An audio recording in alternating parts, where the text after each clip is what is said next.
Well, I'm down on Monument Avenue in Richmond, Virginia today.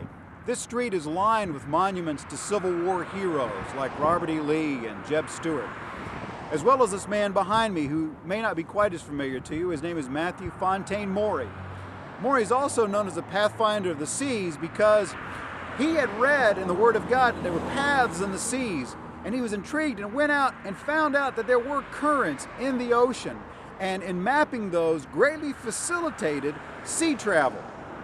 Now this monument behind me is great, but there's even a greater monument that we read about in Matthew chapter 11.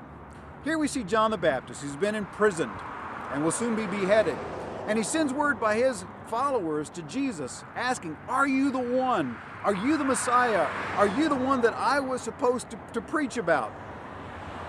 I believe that John was, as most of his countrymen were, looking for a great conqueror, and he wasn't seeing it. And so he wanted to find out. Well, Jesus' answer back was, "Look at all the miracles that I performed. That pretty much will tell you that I am who I say that I am."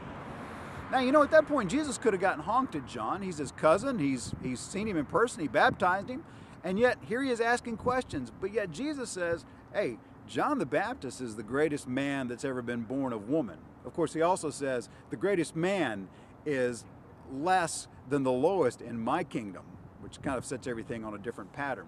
But you see, as Jesus is talking about John, what he is basically saying is, it's all right to question me.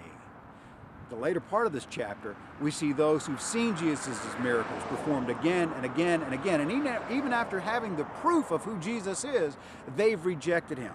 Understand that God is fine with you asking him the hard questions. What he doesn't want you to do is not ask the questions and not trust him and end up turning away from him.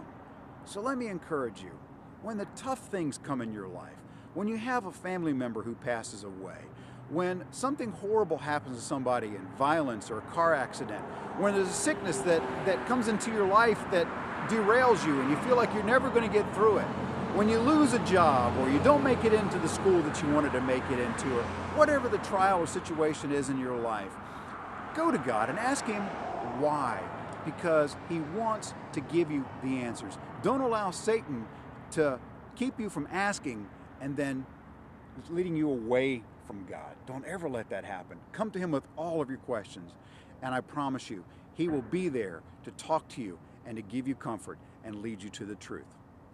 God bless.